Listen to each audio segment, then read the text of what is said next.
Corner role and really shut down a side of the field. I think he's going to be a great cornerback in this league. Mhm. So I did not list this on our pre-preparation, but I wanted to lay out an argument because I did this on my comm radio show, The Extra Point.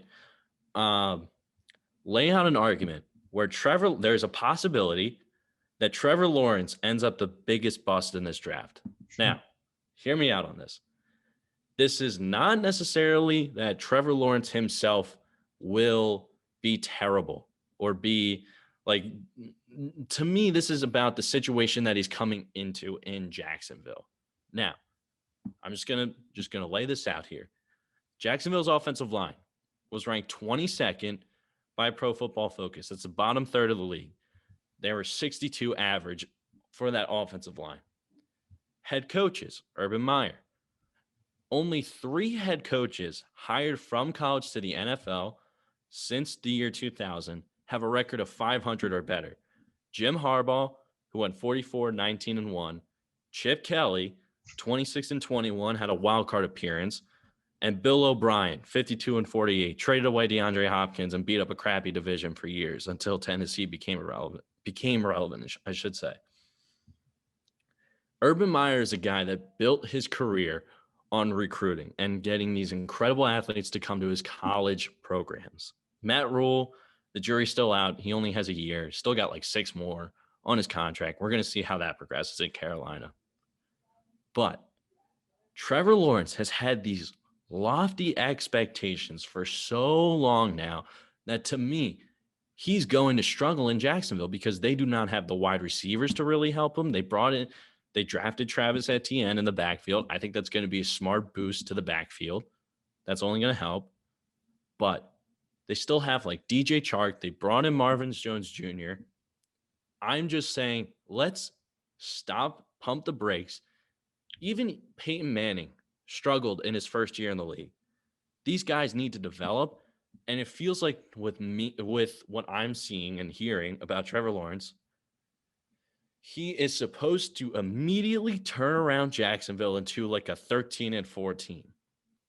And that to me is just such high expectations that he can only fail. And no matter how well he plays. And if they miss the playoffs, I think it's going to be a failure. And people are going to automatically be writing off this whole Urban Meyer experiment. And furthermore, 29 teams have traded up to take a QB in the first round. 7 of those QBs made a Pro Bowl and won a playoff game. 5 of those QBs have been drafted since 2016. Mahomes, Trubisky, Goff, Watson, and Lamar. 2 of those quarterbacks are off their original draft teams. We don't know what's going to happen with Deshaun Watson. I feel like if Lawrence fails, and it just feels like he's only set up for failure. And it's like, am I wrong? Am I wrong for this? Just like pumping the brakes and just saying like, listen, Urban Meyer's going from college to the NFL. The NFL is a completely different beast. He's not going to really be able to recruit like he did in college. And like Trevor Lawrence has these lofty expectations and he doesn't have the talent around him to support him. Am I completely wrong in thinking that? No, I like the reasons that you laid out for your argument, starting with the offensive line and also not having immediate weapons. I don't think he's going to be a bust at all. I think he'll be a franchise guy. But year one, I'm thinking about the teams in the AFC right now. There's no chance that the Jaguars are better than 3 teams from the AFC North. There's no chance that they're better than 3 teams from the AFC East. There's no chance that they're better than 3 teams from the AFC West, in my opinion, with Denver being the third, not Oakland or Vegas. And then I don't think they're going to be better than Tennessee or Indy. My point is Houston, Cincinnati, Vegas, Jets, maybe Denver. They're in that tier of teams, those 5 or 6 teams in the 16. I don't see any way they make the postseason. And people think that he's going to take them, to the postseason already. He's going to be this franchise-changing guy. He's going to come in year one, dominate the league. I don't think it's going to be like that at all. And you look at what Gardner Minshew gave them over the last few years. His numbers are pretty good.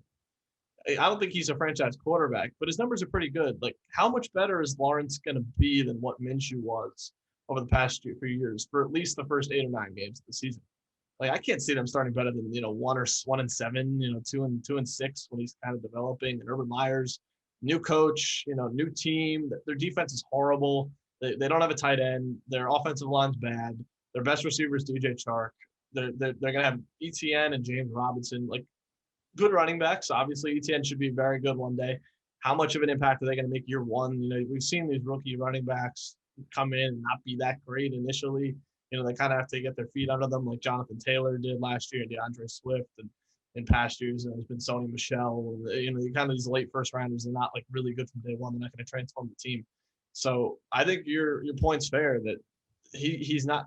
We could be looking after year one being like, okay, Lawrence isn't this transformation guy. He'll be good, but he's not going to be this franchise-changing guy. That might be wrong. He might end up being that one day, but I see where you're coming from. Exactly. And Peyton Manning set the interception record for a rookie in the NFL history. And it just feels like Trevor Lawrence has been this guy. He's like, he walks on water. Like he's just this mythical figure, and he's supposed to be Andrew Luck and immediately turn this team into a playoff contender. When Indianapolis was led by a great front office, they eventually started drafting offensive linemen almost right away when they saw Luck getting pummeled in the backfield. And Jackson, like the college game is so much different compared to the NFL.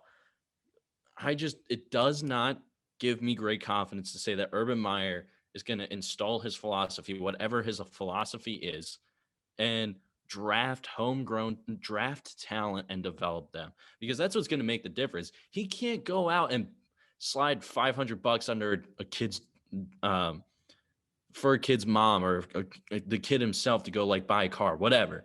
Like he cannot do those recruiting tactics in the NFL. He just can't. He's going to have to develop these guys that get drafted in the second, third, fourth rounds, even seventh rounds. I'm not going to like. It's going to be a tough year for Trevor Lawrence, year one at least. Whether they turn around year two will be a different story. But I just want to pump the brakes. I want to stop putting so much expectation and so much pressure on him to turn this franchise and basically touch them and give them like the Midas touch and turn them into gold. Like that's just my point. I agree. I can't predict his stats. I don't know. And it wouldn't shock me. It wouldn't shock me if he's really good from the start either, because he's that level of talent. And he's human. Like he's not a mythical figure. Like, did you watch the Ohio State game? Like exactly. He's not Mahomes of. I don't know. To me, like he's really good, but there's people who literally would say he's like a top 5 quarterback already. I've heard people say it. Like I've heard he's coming to the league. He's going to be a top 5, 10 guy. He's getting compared to John Elway and Peyton Manning already. Like play it down. You're in Jacksonville. He's not stepping into Pittsburgh as their quarterback. He's not stepping into Green Bay. He's not stepping into any New England. He's stepping into Jacksonville. Like he's gonna be the growing pains there. There's is. Exactly, but there's no coach with a long tenure there. There's no Belichick. There's no Mike Tomlin. There's none of these guys. Hell, even Coughlin was a pain in the ass there. Right. I mean, like I don't know. I agree with you. I agree. Yeah, it's